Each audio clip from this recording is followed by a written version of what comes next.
شروع اللہ کا نام لے کر جو بڑا مہربان نہایت رحم والا ہے۔ طٰہٰ، اے نبی صلی اللہ علیہ وآلہ وسلم، ہم نے تم پر قرآن اس لیے نازل نہیں کیا کہ تم مشقت میں پڑ جاؤ، مگر ہر اس شخص کی نصیحت کے لیے نازل کیا ہے جو خوف رکھتا ہے۔ یہ اس ذات کا اتارا ہوا ہے جس نے زمین اور اونچے اونچے آسمان بنائے، یعنی رحمان، جو عرش پر جلوہ افروز ہوا۔ جو کچھ آسمانوں میں ہے اور جو کچھ زمین میں ہے اور جو کچھ ان دونوں کے بیچ میں ہے اور جو کچھ مٹی کے نیچے ہے، سب اسی کا ہے۔ اور اگر تم پکار کر بات کہو تو کیا ہے، وہ تو آہستہ کہی ہوئی اور نہایت پوشیدہ بات تک کو جانتا ہے۔ اللہ وہ معبود برحق ہے کہ اس کے سوا کوئی معبود نہیں ہے، اس کے سب نام اچھے ہیں۔ اور کیا تمہیں موسیٰ کے حال کی خبر ملی ہے؟ جب انہوں نے آگ دیکھی تو اپنے گھر والوں سے کہا کہ تم یہاں ٹھہرو، میں نے آگ دیکھی ہے، میں وہاں جاتا ہوں، شاید اس میں سے میں تمہارے پاس انگارہ لاؤں یا آگ کے مقام سے اپنا رستہ معلوم کر سکوں۔ پھر جب وہ وہاں پہنچے تو آواز آئی کہ اے موسیٰ، میں تو تمہارا پروردگار ہوں، تو اپنے جوتے اتار دو، تم یہاں پاک میدان یعنی طویٰ میں ہو، اور میں نے تم کو منتخب کر لیا ہے، تو جو حکم دیا جائے اسے سنو۔ بے شک میں ہی اللہ ہوں، میرے سوا کوئی معبود نہیں، تو میری عبادت کیا کرو اور میری یاد کے لیے نماز پڑھا کرو۔ قیامت یقیناً آنے والی ہے، میں چاہتا ہوں کہ اس کے وقت کو پوشیدہ رکھوں تاکہ ہر شخص جو کوشش کرے اس کا بدلہ پائے۔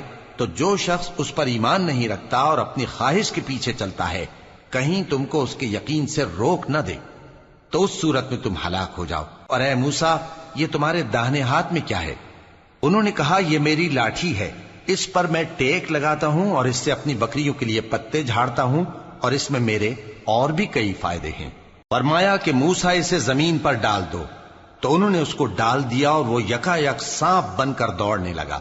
فرمایا کہ اسے پکڑ لو اور ڈرنا مت، ہم اس کو ابھی اس کی پہلی حالت پر لوٹا دیں گے، اور اپنا ہاتھ اپنی بغل میں دبا لو کہ وہ کسی عیب و بیماری کے بغیر سفید چمکتا دمکتا نکلے گا۔ یہ دوسری نشانی ہے تاکہ ہم تمہیں اپنے بڑے بڑے نشانات دکھائیں۔ تم فرعون کے پاس جاؤ کہ وہ سرکش ہو رہا ہے۔ کہا، اے میرے پروردگار، اس کام کے لیے میرا سینہ کھول دے اور میرا کام آسان کر دے، اور میری زبان کی گرہ کھول دے تاکہ وہ میری بات سمجھ لیں، اور میرے گھر والوں میں سے ایک کو میرا وزیر یعنی مددگار مقرر فرما، یعنی میرے بھائی ہارون کو۔ اس سے میری کمر کو مضبوط کر اور اسے میرے کام میں شریک کر، تاکہ ہم تیری بہت سی تسبیح کریں اور تجھے کثرت سے یاد کریں، تو ہم کو ہر حال میں دیکھ رہا ہے۔ فرمایا، موسیٰ، تمہاری دعا قبول کی گئی، اور ہم نے تم پر ایک بار اور بھی احسان کیا تھا جب ہم نے تمہاری والدہ کو الہام کیا تھا جو تمہیں بتایا جاتا ہے۔ وہ یہ تھا کہ اسے یعنی موسیٰ کو صندوق میں رکھو، پھر اس صندوق کو دریا میں ڈال دو، تو دریا اس کو کنارے پر ڈال دے گا، اور میرا اور اس کا دشمن اسے اٹھا لے گا۔ اور موسیٰ، میں نے تم پر اپنی طرف سے محبت ڈال دی، اور اس لیے کہ تم میرے سامنے پرورش پاؤ۔ جب تمہاری بہن وہاں فرعون کے ہاں گئی اور کہنے لگی کہ میں تمہیں اس کا پتہ دوں جو اس کو پالے پوسے، تو اس طریق سے ہم نے تم کو تمہاری ماں کے پاس پہنچا دیا تاکہ ان کی آنکھیں ٹھنڈی ہوں اور وہ رنج نہ کریں۔ اور تم نے ایک شخص کو مار ڈالا تھا تو ہم نے تم کو غم سے نجات دی، اور ہم نے تمہاری کئی بار آزمائش کی، پھر تم کئی سال اہل مدین میں ٹھہرے رہے۔ پھر اے موسیٰ، تم ایک اندازے پر آ پہنچے اور میں نے تم کو اپنے کام کے لیے بنایا ہے، تو تم اور تمہارا بھائی دونوں ہماری نشانیاں لے کر جاؤ اور میری یاد میں سستی نہ کرنا۔ دونوں فرعون کے پاس جاؤ کہ وہ سرکش ہو رہا ہے، اور اس سے نرمی سے بات کرنا، شاید وہ غور کرے یا ڈر جائے۔ دونوں کہنے لگے کہ اے ہمارے پروردگار، ہمیں خوف ہے کہ وہ ہم پر زیادتی کرنے لگے یا زیادہ سرکش ہو جائے۔ اللہ نے فرمایا کہ ڈرو مت، میں تمہارے ساتھ ہوں کہ سنتا اور دیکھتا ہوں۔ اچھا، تو اس کے پاس جاؤ اور کہو کہ ہم آپ کے پروردگار کے بھیجے ہوئے ہیں، تو بنی اسرائیل کو ہمارے ساتھ جانے کی اجازت دیجیے اور انہیں عذاب نہ کیجیے۔ ہم آپ کے پاس آپ کے پروردگار کی طرف سے نشانی لے کر آئے ہیں، اور جو ہدایت کی بات مانے اس کو سلامتی ہو۔ ہماری طرف یہ وحی آئی ہے کہ جو جھٹلائے اور منہ پھیرے اس کے لیے عذاب تیار ہے۔ غرض موسیٰ اور ہارون فرعون کے پاس گئے، اس نے کہا کہ موسیٰ، تمہارا پروردگار کون ہے؟ کہا کہ ہمارا پروردگار وہ ہے جس نے ہر چیز کو اس کی شکل و صورت بخشی، پھر راہ دکھائی۔ کہا تو پہلی قوموں کا کیا حال ہوا؟ فرمایا کہ ان کا علم میرے پروردگار کو ہے جو کتاب میں لکھا ہوا ہے۔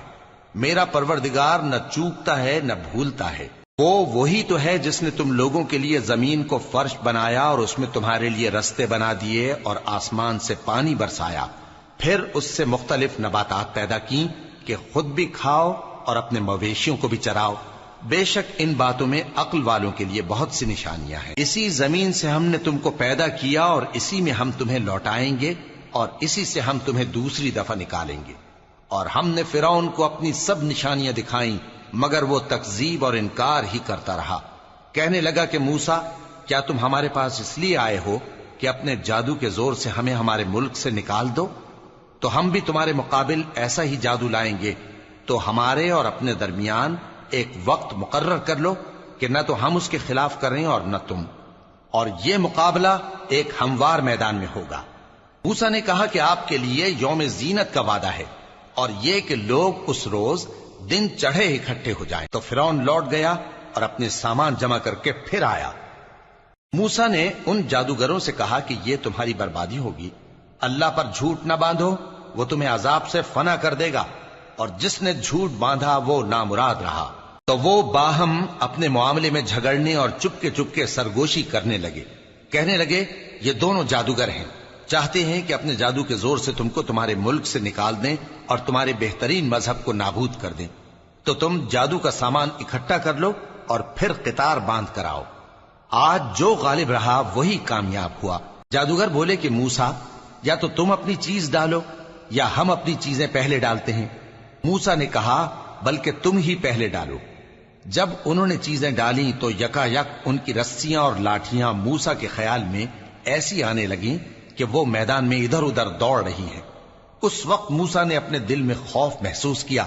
ہم نے کہا خوف نہ کرو، بلا شبہ تم ہی غالب رہو گے، اور جو چیز یعنی لاٹھی تمہارے داہنے ہاتھ میں ہے اسے ڈال دو کہ جو کچھ انہوں نے بنایا ہے اس کو وہ نگل جائے گی۔ جو کچھ انہوں نے بنایا ہے یہ تو جادوگروں کے ہتھ کنڈے ہیں، اور جادوگر جہاں بھی جائے کامیاب نہیں ہوگا۔ اس پر جادوگر سجدے میں گر پڑے، کہنے لگے کہ ہم موسیٰ اور ہارون کے پروردگار پر ایمان لائے۔ فرعون بولا کہ پیشتر اس کے کہ میں تمہیں اجازت دوں تم اس پر ایمان لے آئے، بے شک یہ تمہارا بڑا یعنی استاد ہے جس نے تم کو جادو سکھایا ہے، سو میں تمہارے ہاتھ اور پاؤں مخالف سمت سے کٹوا دوں گا اور تم کو کھجوروں کے تنوں پر سولی چڑھوا دوں گا، اور تم کو معلوم ہوگا کہ ہم میں سے کس کا عذاب زیادہ سخت اور دیر تک رہنے والا ہے۔ انہوں نے کہا کہ جو دلائل ہمارے پاس آ گئے ہیں ان پر اور جس نے ہم کو پیدا کیا ہے اس پر ہم آپ کو ہرگز ترجیح نہیں دیں گے، تو آپ کو جو حکم دینا ہو دے دیجئے، اور آپ جو حکم دے سکتے ہیں وہ صرف اسی دنیا کی زندگی میں دے سکتے ہیں۔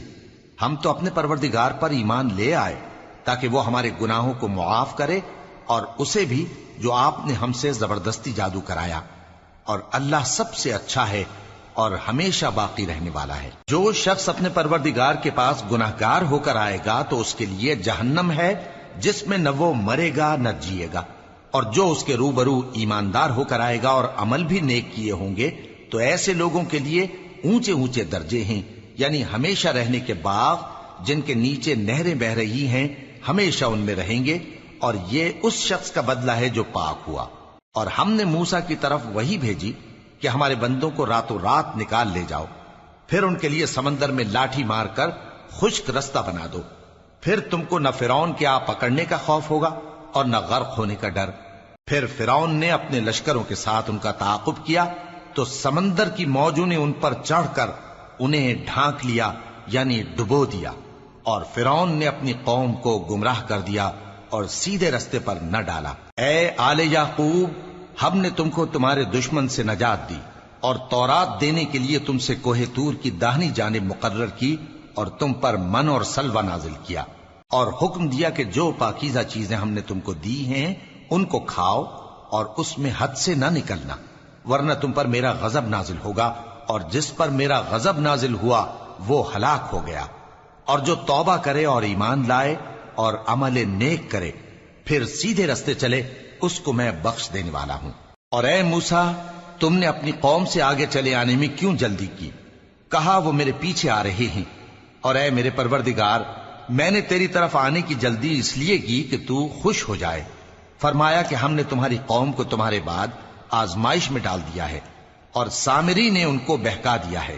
اور موسیٰ غصے اور غم کی حالت میں اپنی قوم کے پاس واپس آئے اور کہنے لگے کہ اے قوم، کیا تمہارے پروردگار نے تم سے اچھا وعدہ نہیں کیا تھا؟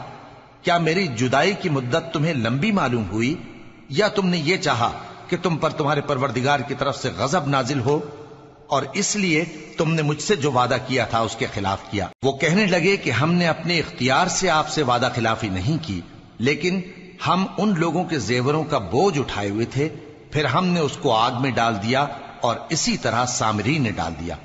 تو اس نے ان کے لیے ایک بچڑا بنا دیا، یعنی ایک بے جان جسم جس میں گائے کسی آواز تھی۔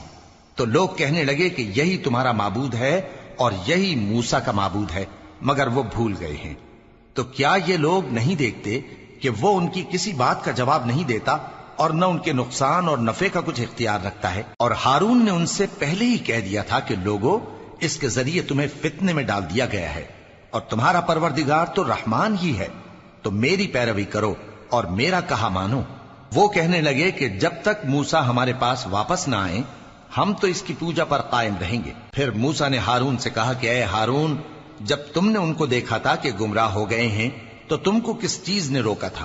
یعنی اس بات سے کہ تم میرے پیچھے چلے آؤ، بھلا تم نے میرے حکم کے خلاف کیوں کیا؟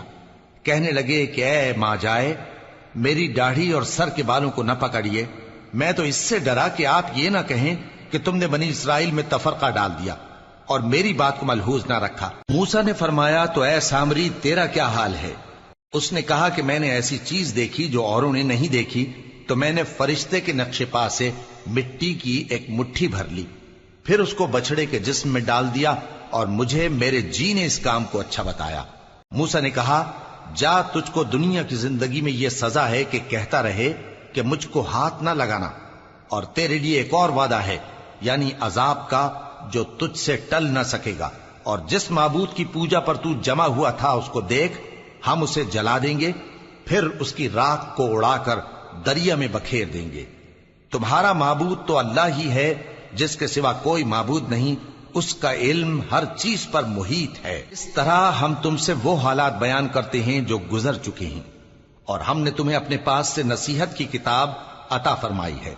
جو شخص اس سے منہ پھیرے گا وہ قیامت کے دن گناہ کا بوجھ اٹھائے گا۔ ایسے لوگ ہمیشہ اس عذاب میں مبتلا رہیں گے، اور یہ بوجھ قیامت کے روز ان کے لیے برا ہوگا، جس روز سور پھونکا جائے گا، اور ہم گناہگاروں کو یوں اکٹھا کریں گے کہ ان کی آنکھیں نیلی نیلی ہوں گی۔ تو وہ آپس میں آہستہ آہستہ کہیں گے کہ تم دنیا میں صرف 10 ہی دن رہے ہو، جو باتیں یہ کریں گے ہم خوب جانتے ہیں۔ اس وقت ان میں سب سے اچھی راہ والا یعنی عاقل و ہوش مند کہے گا کہ نہیں، بلکہ صرف ایک ہی روز ٹھہرے ہو۔ اور اے نبی صلی اللہ علیہ وآلہ وسلم، لوگ تم سے پہاڑوں کے بارے میں دریافت کرتے ہیں، کہہ دو کہ میرا رب ان کو راکھ بنا کر بکھیر دے گا، پھر زمین کو ہموار میدان کر چھوڑے گا جس میں تم کوئی نشیب و فراز نہ دیکھو گے۔ اس روز لوگ پکارنے والے کے پیچھے چلیں گے اور اس کی پیروی سے انحراف نہ کر سکیں گے، اور رحمان کے سامنے آوازیں پست ہو جائیں گی، تو تم ایک ہلکی آواز کے سوا کوئی آواز نہ سنو گے۔ اس روز کسی کی سفارش کچھ فائدہ نہ دے گی مگر اس شخص کی جسے رحمان اجازت دے اور اس کی بات کو پسند فرمائے۔ جو کچھ ان کے آگے ہے اور جو کچھ ان کے پیچھے ہے وہ اس کو جانتا ہے، اور وہ اپنے علم سے اللہ کے علم کا احاطہ نہیں کر سکتی۔ اور اس زندہ و قائم کے روبرو منہ لٹک جائیں گے، اور جس نے ظلم کا بوجھ اٹھایا وہ نامراد رہا، اور جو نیک کام کرے گا اور مومن بھی ہوگا تو اس کو نہ ظلم کا خوف ہوگا اور نہ نقصان کا۔ اور ہم نے اس کو اسی طرح کا قرآن عربی نازل کیا ہے، اور اس میں طرح طرح کے ڈراوے بیان کر دیے ہیں تاکہ لوگ پرہیزگار بنیں یا اللہ ان کے لیے نصیحت پیدا کر دے۔ تو اللہ جو سچا بادشاہ ہے، عالی قدر ہے، اور قرآن کی وحی جو تمہاری طرف بھیجی جاتی ہے اس کے پورا ہونے سے پہلے قرآن کے پڑھنے میں جلدی نہ کیا کرو، اور دعا کرو کہ میرے پروردگار مجھے اور زیادہ علم دے۔ اور ہم نے پہلے آدم سے عہد لیا تھا مگر وہ اسے بھول گئے، اور ہم نے ان میں ارادے کی پختگی نہ پائی۔ اور جب ہم نے فرشتوں سے کہا کہ آدم کے آگے سجدہ کرو تو تو سب سجدے میں گر پڑے مگر ابلیس نے انکار کیا۔ اس پر ہم نے فرمایا کہ آدم، یہ تمہارا اور تمہاری بیوی کا دشمن ہے، تو یہ کہیں تم دونوں کو بہشت سے نہ نکلوا دے، پھر تم تکلیف میں پڑ جاؤ۔ یہاں تم کو یہ آسائش ہے کہ نہ بھوکے رہو نہ ننگے، اور یہ کہ نہ پیاسے رہو اور نہ دھوپ کھاؤ۔ پھر شیطان نے ان کے دل میں وسوسہ ڈالا اور کہا کہ آدم، بھلا میں تم کو ایسا درخت بتاؤں جو ہمیشہ کی زندگی کا باعث ہو اور ایسی بادشاہت کہ کبھی زائل نہ ہو؟ سو دونوں نے اس درخت کا پھل کھا لیا تو ان پر ان کی شرم گاہیں ظاہر ہو گئیں اور وہ اپنے اوپر بہشت کے پتے چپکانے لگے، اور آدم نے اپنے پروردگار کے حکم کے خلاف کیا تو وہ اپنے مقصد سے بے راہ ہو گئے۔ پھر ان کے پروردگار نے ان کو نوازا تو ان پر مہربانی سے توجہ فرمائی اور سیدھی راہ بتائی۔ فرمایا کہ تم دونوں یہاں سے نیچے اتر جاؤ، تم میں بعض کے دشمن ہوں گے، پھر اگر میری طرف سے تمہارے پاس ہدایت آئے تو جو شخص میری ہدایت کی پیروی کرے گا وہ نہ گمراہ ہوگا اور نہ تکلیف میں پڑے گا، اور جو میری نصیحت سے منہ پھیرے گا اس کی زندگی تنگ ہو جائے گی، اور قیامت کو ہم اسے اندھا کر کے اٹھائیں گے۔ وہ کہے گا کہ میرے پروردگار، تو نے مجھے اندھا کر کے کیوں اٹھایا؟ میں تو دیکھتا بھالتا تھا۔ اللہ فرمائے گا کہ ایسا ہی چاہیے تھا، تیرے پاس ہماری آیتیں آئیں تو نے ان کو بھلا دیا، اسی طرح آج ہم تجھ کو بھلا دیں گے۔ اور جو شخص حد سے نکل جائے اور اپنے پروردگار کی آیتوں پر ایمان نہ لائے، ہم اس کو ایسا ہی بدلہ دیتے ہیں، اور آخرت کا عذاب بہت سخت اور ہمیشہ باقی رہنے والا ہے۔ تو کیا یہ بات ان لوگوں کے لیے موجب ہدایت نہ ہوئی کہ ہم ان سے پہلے بہت سے فرقوں کو ہلاک کر چکے ہیں جن کے رہنے کے مقامات میں یہ چلتے پھرتے ہیں؟ عقل والوں کے لیے اس میں بہت سی نشانیاں ہیں۔ اور اگر ایک بات تمہارے پروردگار کی طرف سے پہلے صادر اور جزائے اعمال کے لیے ایک میعاد مقرر نہ ہو چکی ہوتی تو نزول عذاب لازم ہو جاتا۔ پس جو کچھ یہ بکواس کرتے ہیں اس پر صبر کرو، اور سورج کے نکلنے سے پہلے اور اس کے غروب ہونے سے پہلے اپنے پروردگار کی تسبیح و تحمید کیا کرو، اور رات کی کچھ گھڑیوں میں بھی اس کی تسبیح کیا کرو، اور دن کے مختلف اوقات یعنی دوپہر کے وقت بھی، تاکہ تم خوش ہو جاؤ۔ اور کئی طرح کے لوگوں کو جو ہم نے دنیا کی زندگی میں آرائش کی چیزوں سے نوازا ہے تاکہ ان کی آزمائش کریں، ان پر نگاہ نہ کرنا، اور تمہارے پروردگار کی عطا فرمائی ہوئی روزی بہت بہتر اور باقی رہنے والی ہے۔ اور اپنے گھر والوں کو نماز کا حکم کرو اور اس پر قائم رہو۔ ہم تم سے روزی کے خواستگار نہیں، بلکہ تمہیں ہم روزی دیتے ہیں، اور نیک انجام اہل تقوی کا ہے۔ اور کہتے ہیں کہ یہ پیغمبر اپنے پروردگار کی طرف سے ہمارے پاس کوئی نشانی کیوں نہیں لائے؟ کیا ان کے پاس پہلی کتابوں کی نشانی نہیں آئی؟ اور اگر ہم ان کو پیغمبر کے بھیجنے سے پیشتر کسی عذاب سے ہلاک کر دیتے تو یہ کہتے کہ اے ہمارے پروردگار، تو نے ہماری طرف کوئی پیغمبر کیوں نہ بھیجا کہ ہم ذلیل اور رسوا ہونے سے پہلے تیرے احکام کی پیروی کرتے۔ کہہ دو کہ سب نتائج اعمال کے منتظر ہیں، سو تم بھی منتظر رہو، ان قریب تم کو معلوم ہو جائے گا کہ دین کے سیدھے رستے پر چلنے والے کون ہیں اور جنت کی طرف راہ پانے والے کون ہیں، ہم یا تم۔